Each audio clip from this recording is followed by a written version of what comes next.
Welcome to our channel. నేను Yagnamurthy. Thandel. So ఈ cinema మన ముందుకు వచ్చింది దాదాపు ఒక వారం అవుతా ఉంది. ఇప్పటికే బాక్స్ ఆఫీస్ దగ్గర బ్రేక్ ఈవెన్ సాధించేసి లాభాల బాటలోకి అడుగుపెట్టేసింది.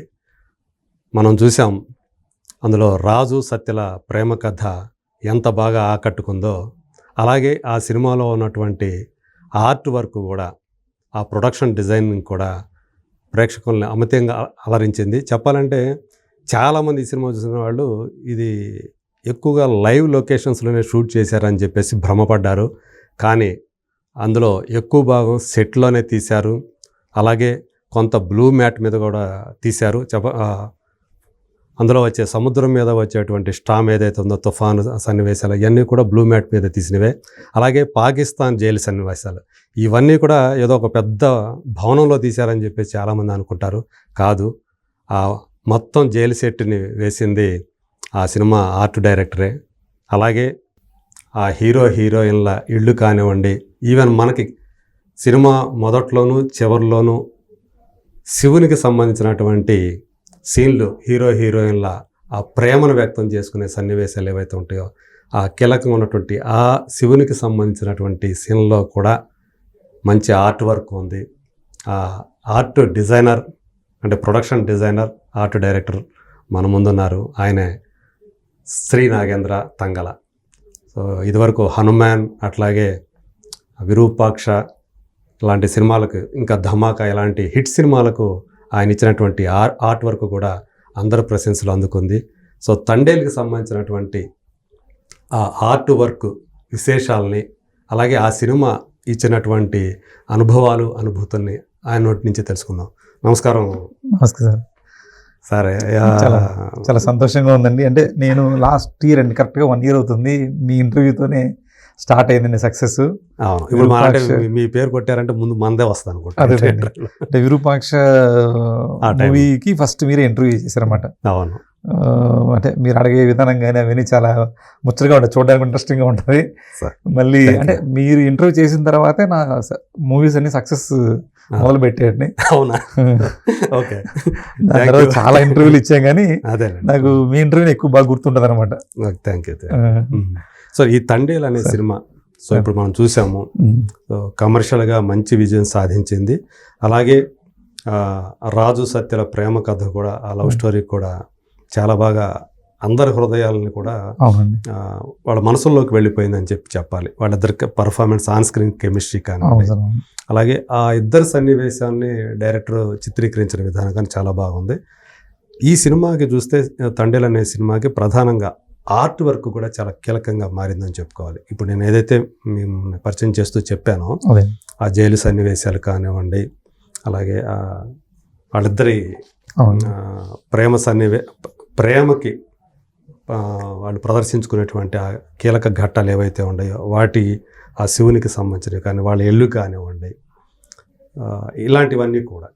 సో ఇది కూడా మీరు ఆ పడవలు కొన్ని ఏవైతే తుఫాన్లో మీరు ఆ పడవలు చూపించారు, అది కూడా మీరు తయారు చేసినటువంటిది. ఇంకొకటి లైట్ హౌస్ ఒకటి. చాలామంది అందరూ కూడా అది లైవ్ లొకేషన్లో తీసినటువంటి అంటే ఆ లైట్ హౌస్ ఒరిజినల్ అని చెప్పి చాలామంది అనుకుంటున్నారు. అది కూడా అందులో కూడా మీ ఆర్ట్ వర్క్ ఉందని చెప్పేసి తెలుస్తూ ఉంది. సో ఈ అనుభవాలన్నీ ఎలా అనిపిస్తుంది ఇప్పుడు? అంటే మీకు వచ్చినటువంటి ఆ ఫీడ్బ్యాక్ ఎలా ఉంది?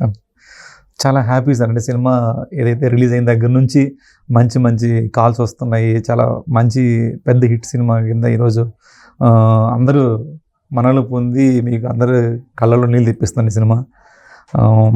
అంత సక్సెస్ వచ్చిందంటే ఇవాళ స్టార్టింగ్లో ఏదైతే ఈ ప్రాజెక్ట్ని అల్లు అరవింద్ గారు ఒక బిలీవ్ చేసి, అంటే ఒక అల్లు అరవింద్ గారు నేను ఈ సినిమాలో చూసిందంటే ఒక కొత్త ప్రొడ్యూసర్ లాగా కనిపించారన్నమాట.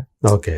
అంటే ఒక కొత్త ప్రొడ్యూసర్ ఎలాగ తపన పడి చేస్తారో, టీం అందరినీ మా అందరినీ కూడా అంటే సినిమా స్టార్టింగ్ దగ్గర నుంచి అండి, ఫస్ట్ డే నాకు చందు గారు కథ చెప్పిన వెంటనే అండి నేను చాలా బాగా కనెక్ట్ అయ్యాను.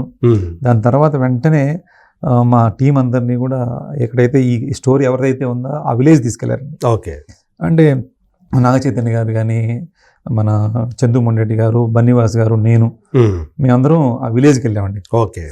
అంటే శ్రీకాకుళం జిల్లా దగ్గర మచ్చిలేశ్వరం, మచ్చిలేశ్వరం అని ఇంకా బాగా ఎడ్జ్ అనమాట అండి శ్రీకాకుళం ఇది.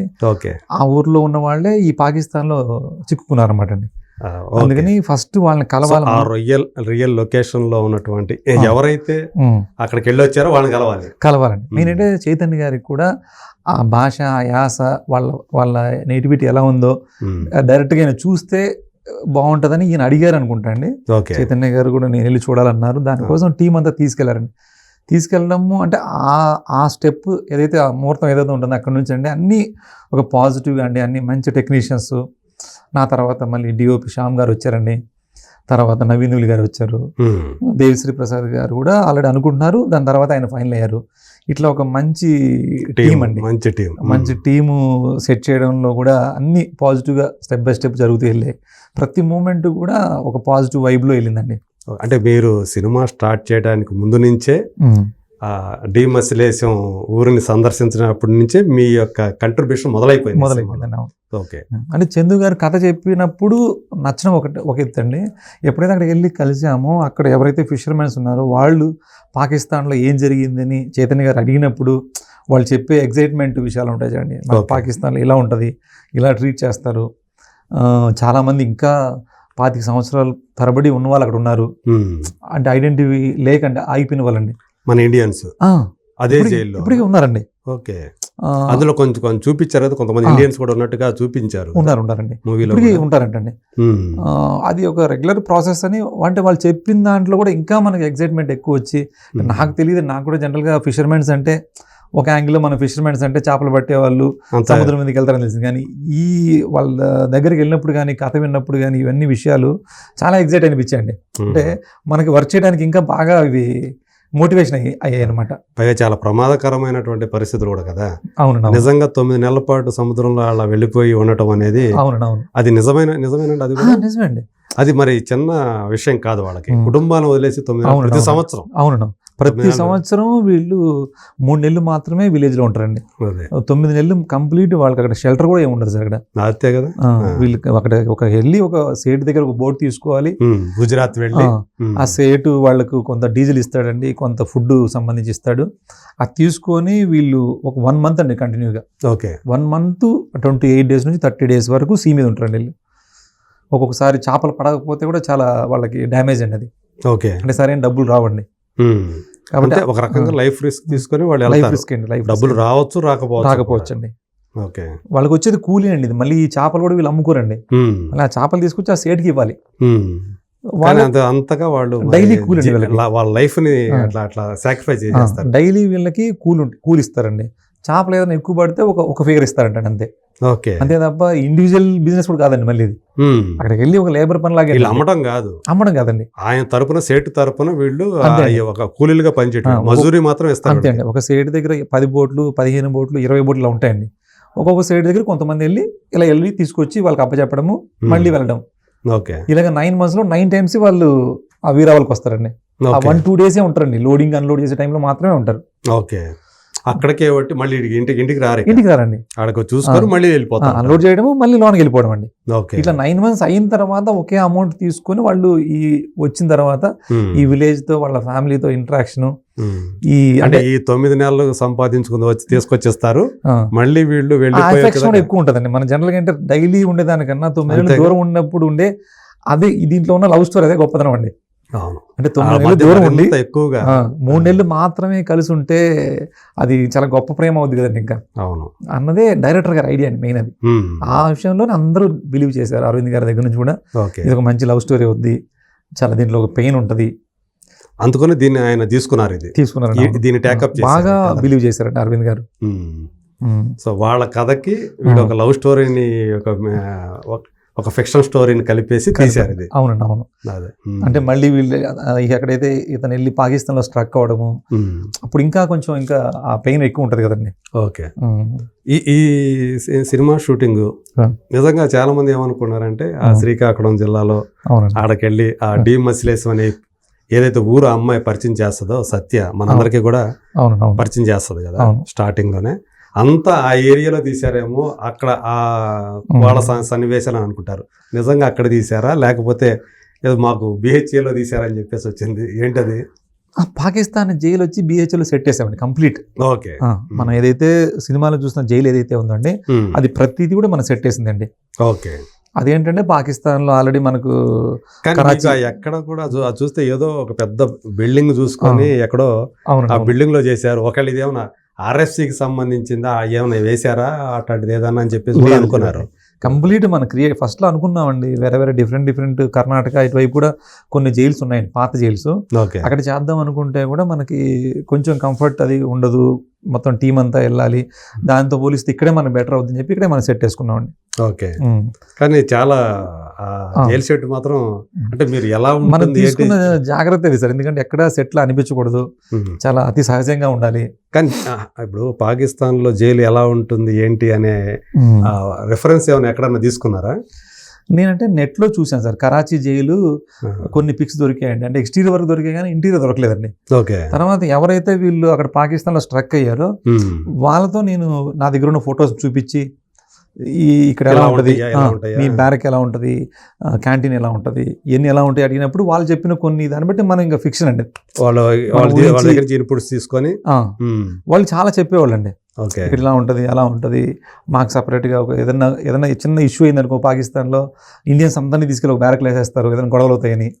ఓకే ఇలా చెప్పే దాంట్లో నుంచే మనకు ఒక ఐడియా అండి, అంటే ఆ భయం రావాలండి. అంటే విడివిడిగా అందులో ఒక లాస్ట్ సీన్ లో అక్కడి నుంచి బయటకు వచ్చేటప్పుడు వీళ్ళందరూ కూడా ఒక చోటే ఉంటారు, మొత్తం అంత 22 మంది కూడా ఒక చోటే ఉన్నట్టు కూడా చూపించారు. అవునండి అవును. అంటే ఏదైనా గొడవలు జరిగినప్పుడు మన ఇండియన్స్ తీసుకెళ్లి వేరే బ్యారక్లు వేస్తారంటండి. ఓకే మామూలు టైం కొంతమంది అది కొంత విమర్శనాత్మకంగా చూసారు దాన్ని, నిజంగా ఎలా ఉంటుందా, అలా చేస్తారా, అంతా ఒక చోట ఉండటం ఎలా పెడతారు, అంత మందిని ఒకే గదిలో ఎలా పెడతారు, ఇలాంటి కొంతమంది మాట్లాడారు. సో కానీ నిజంగా మీరు మాట్లాడినప్పుడు అలాగే వాస్తవం అనేది వాస్తవం ఒక చోట పెట్టడం అనేది, ఒకే గదిలో పెట్టడం. అంటే వాళ్ళకు ఇంటర్నల్ గా కోపాలు ఉంటాయి కదండి, ఒకరికొకరు ఏదైనా చేసుకుంటారనే భయంతో వాళ్ళు అక్కడ జైలర్స్ ఎవరైతే వాళ్ళు కేర్ తీసుకునేవాళ్ళండి. వాళ్ళకు రెస్పాన్సిబిలిటీ ఉంటుంది కదండి. ఆ లోకల్లో అంటే పాకిస్తానీ ఖైదీలతో వీళ్ళని మింగిల్ చేయకుండా కలపకుండా విడిగా పెడతారు వాళ్ళు. అక్కడైతే ఉండేటి ఇది ఉండేటి, కానీ జైలర్స్ వాళ్ళందరూ కూడా చాలా జాగ్రత్తగానే కేర్ తీసుకునేవాళ్ళండి. అవునా? అది అంటే నాకు చెప్పారండి, వీళ్ళు ఎవరైతే అక్కడ దొరికారో వాళ్ళు చెప్పారన్నమాట. ఓకే, అంతేగాని వీళ్ళు ఇండియన్స్ అని చెప్పి వీళ్ళని హెరాస్ చేయడం అట్లా ఏం ఉండేది? అట్లేం లేదంటండి, కాకపోతే సినిమా కోసం కొంత మనం తీసుకున్నారని. కాకపోతే ఆ పెయిన్ ఏదైతే ఉంచండి, అంటే ఇక్కడ వీళ్ళు స్ట్రగుల్ పడ్డము, ఇక్కడ యాక్చువల్గా ఒరిజినల్ మన సాయి పల్లవి గారి క్యారెక్టర్ ఇక్కడ ఆల్రెడీ మ్యారీడ్ అండి ఒరిజినల్ స్టోరీలో. ఓకే, ఆవిడ ప్రెగ్నెంట్ కూడా. అదే ఆ అమ్మాయిని బయటకు వచ్చి ఈ మధ్య వాళ్ళవి మాకు ఇచ్చారండి డైరెక్టర్ గారికి. అమ్మాయి క్యారెక్టర్ ఉంది యాక్చువల్ గా? ఉంది సాయి పల్లవి క్యారెక్టర్ ఉంది, ఒరిజినల్ ఉందండి. ఓకే, అంటే వాళ్ళు కూడా ఎలా స్ట్రగుల్ పడ్డారు, ఇలా పొలిటీషియన్స్ దగ్గరికి ఎలా తిరిగారు, ఇలాంటి 2 గవర్నమెంట్స్ చేంజ్ అయ్యాయండి. వీళ్ళు ఈ జైల్లో ఇరుక్కున్న టైంలో ఫస్ట్ గవర్నమెంట్ తర్వాత ఇంకో గవర్నమెంట్ వచ్చిందండి. కాబట్టి వాళ్ళు ప్రతి గవర్నమెంట్ని దగ్గర వాళ్ళు ఒకటే ఫైట్ చేశారండి. ఫైట్ చేయడము, వాళ్ళ లెటర్స్ కానీ వాళ్ళు చాలా ఇంటెలిజెంట్గా ప్లే చేశారండి. అంటే ఎట్లా మా సమస్య ఢిల్లీ వరకు వెళ్ళాలంటే ఏం చేయాలని చెప్పేసి వాళ్ళు చెప్తుంటే ఒక్కోసారి వాళ్ళు చాలా ఫన్ కూడా అనిపిస్తాయి అనుకోండి. అంటే వాళ్ళు పిల్లల్ని ముందు పెట్టి, పిల్లలు నాన్న గురించి రోజు ఏడుస్తున్నారు, ఒక ఎమోషనల్ కూడా వాళ్ళు ప్లే చేశారండి. అంటే ఒక లేడీస్ తలుచుకుంటే ఎంతవరకైనా వెళ్ళొచ్చు అన్నది రియల్ జరిగిన స్టోరీ అనేది. అంటే ఢిల్లీ వరకు వెళ్ళాలి, ఢిల్లీ వరకు అంటే ఒక కామన్ ఫిషర్మెన్ కమ్యూనిటీలో ఉన్న వాళ్ళ దగ్గర డబ్బులు కూడా తక్కువ ఉంటాయి కదండి. వీళ్ళు హైదరాబాద్ లాంటి ప్లేస్కి రావాలంటేనే చాలా ఖర్చుతో కూడుకుంది. ఢిల్లీ వరకు వెళ్ళడం అనేది వాళ్ళు చేసిన గొప్ప త్యాగం అంటే, అసలు గొప్ప ఛాలెంజ్ అనమాట. దాన్ని చందు గారు ఏంటంటే ప్రాపర్గా సినిమాకి మనం నచ్చే విధంగా ఎలా చేయాలన్నది ఆయన డ్రైవ్ చేశారండి. మ్యాక్సిమం ఆ ఒరిజినల్ బేస్ అండి అదంతా కూడా. నేను మా కథ చెప్పినప్పుడు మేము అంతగా ఫీల్ అవ్వడానికి కారణం కూడా అదే అనమాట.